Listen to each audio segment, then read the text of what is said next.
Could the Sixers look to pull off a blockbuster move and trade for Devin Booker this offseason? Well, that's what Bleacher Report's Andy Bailey proposed in a recent article. I know it sounds kind of outlandish and far out there, but we're going to discuss it. Is it even realistic? Is it possible?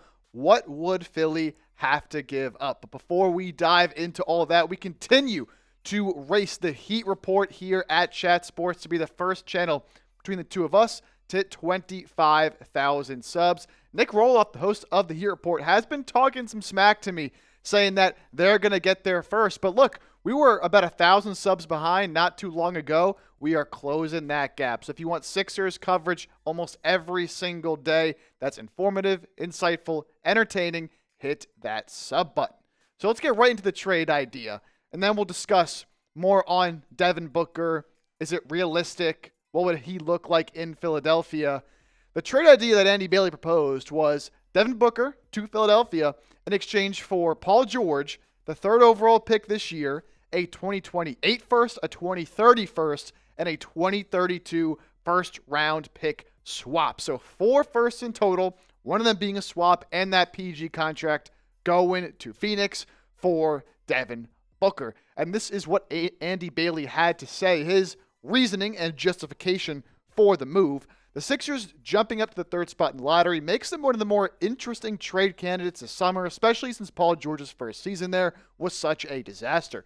Adding that pick to 2 more firsts and a far future pick swap would give the Suns a good batch of draft assets to tip off a rebuild. And trading George somewhere down the line for more assets wouldn't be out of the question either. I don't think you're trading Paul George for more assets down the line. But anyways, on the Sixers side of the deal, this is a lot of capital to give up, but it certainly opens their window for contention a bit wider. If they could have an upright Joel Embiid for a playoff run with Booker and Tyrese Maxey, they could join the Thunder and Pacers in the trend of teams that recently traded Paul George and made the finals shortly thereafter. Look, I understand this is very, very far out there. Talking about a Devin Booker trade with where the Suns are at right now, it's not like there's been a ton of rumors suggesting that Booker wants out or Phoenix is looking to trade him. Now, for Kevin Durant, Bradley Beal, those are some different stories there. But for D-Book in particular, thinking about a trade for him, definitely a little bit outlandish. But let's explore it for a second here, because we can never say that anything in the NBA is impossible anymore after we saw the Luka trade, okay? I'm refusing to say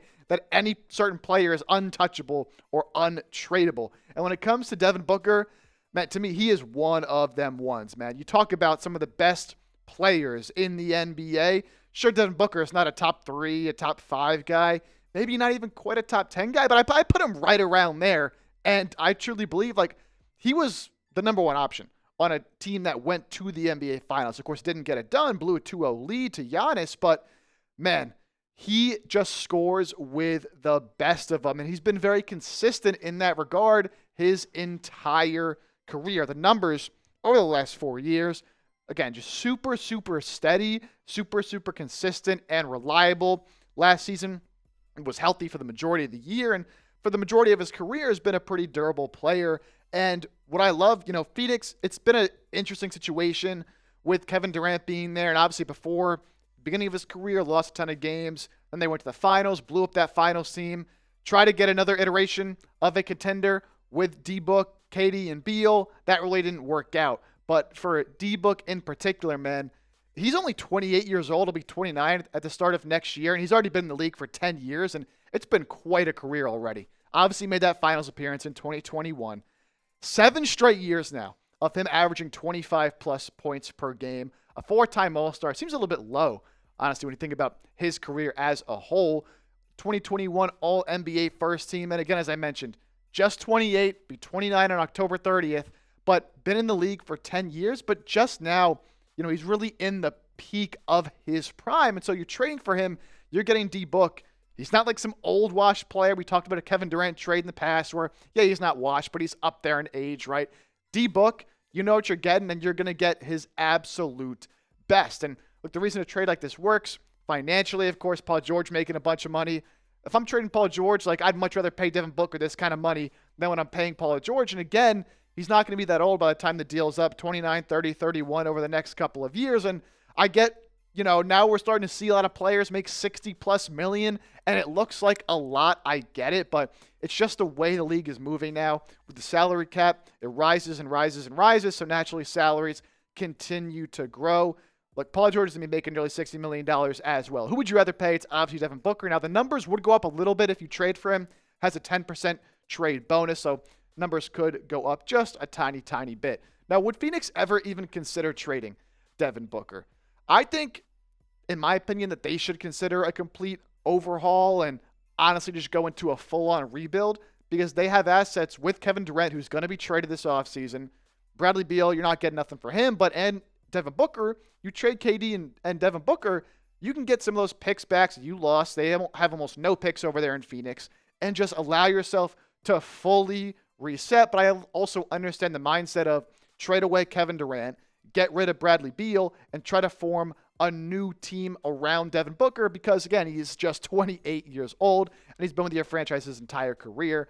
Also, Devin Booker doesn't seem to be going anywhere, right? Amid all these other trade rumors, there really hasn't been any speculation for D-Book, and apparently he strongly endorsed Phoenix hiring their brand new head coach, former Cavs assistant Jordan Ott. So the fact that he was so closely tied into that process and into the head coaching selection tells me that Phoenix does not want him going anywhere, so he'll be there to stay for the long run. So I really don't see a reason why Phoenix would move off of Devin Booker, even though if I'm them, I would consider making a move for this many picks because we go back to that trade idea that Andy Bailey did propose. 4 first-round picks, including 1 first-round pick swap, would really help to spearhead a rebuild. But what do you make this deal for Devin Booker? Just give me an A for accept or a D for decline down in the comment section.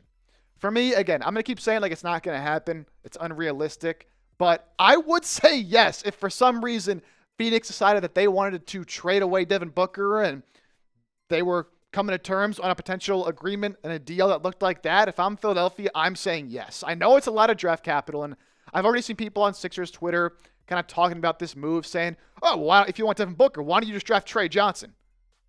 What are we doing? Like, what are we doing?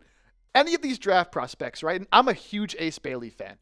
There's no guarantee any of these guys turn out to be anything. It's all unknowns. You know what Devin Booker is right now. Devin Booker is an absolute dog, a bona fide all-star, all-NBA level player. You're only hoping that some of these rookies can get to that level, especially someone like Trey Johnson, man. Like, what are we doing? He is that good of a player that I'm willing to sacrifice a bunch of draft capital for him. At the end of the day, though, it does kind of all come back to Joel Embiid. Is he going to be healthy? Is he not? I don't know. But look, you just figure it out, right? Quentin Grimes is a free agent. Even if you trade for D-Book, I still look to bring him back. Maybe you do a sign and trade, whatever. But Devin Booker, Tyrese Maxey, that would be an absolutely dangerous backcourt that I would love to see for the Sixers for the foreseeable future. Unfortunately, I don't think that is ever truly going to happen. Now, going to get to a little bit on Jared McCain as the NBA Finals get underway tonight on Thursday, June 5th. But before we do, let's take a look ahead to the NBA draft for the 76ers, really the next thing that matters for this team. Draft hats are now available on Fanatics. These have just released the official designs and the hats that the prospects will be wearing when they are drafted on June 25th. I like the design this year. They come in a couple of different styles. There's a bucket hat as well. This one right here is the official one they're going to be wearing. But if you want a different design, maybe you don't like sort of the material that one is, designs like this as well, different colors and all that. If you go to chatsports.com/76drafthat, you can get your hands on your very own. Again, that's chatsports.com/76drafthat. That'll be in the comments and description of today's show. So Jared McCain, involved with the NBA Finals a little bit here for Game 1 on Thursday night, as he will be the player correspondent for Game 1. Basically what that is, the NBA sends him to the finals, and he's kind of like their social guy. He will ask players questions and just do different social media coverage that'll be tied in with the NBA social media accounts. Makes a lot of sense. Obviously, Jared McCain built a very big following on his own social media, so kind of a no-brainer for him to be there for Game 1. And, pretty cool for him to be at the finals and get to experience that environment because he's going to be right back there next year, I'm telling you, when the Sixers are in the finals just next season. It's going to happen, Al. It's going to happen.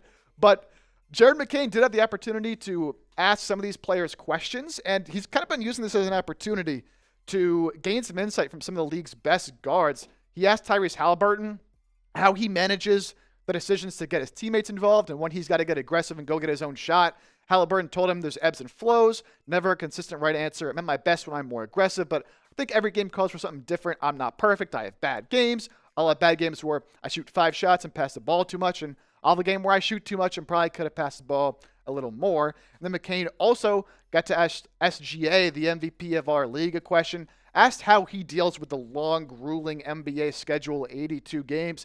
SGA said, honestly, I completely plug out. Turn my TV off so there's no basketball highlights going. I don't watch basketball. I just spend time with my family, my friends, try to remove myself completely from basketball because it just consumes so much of my life and my day.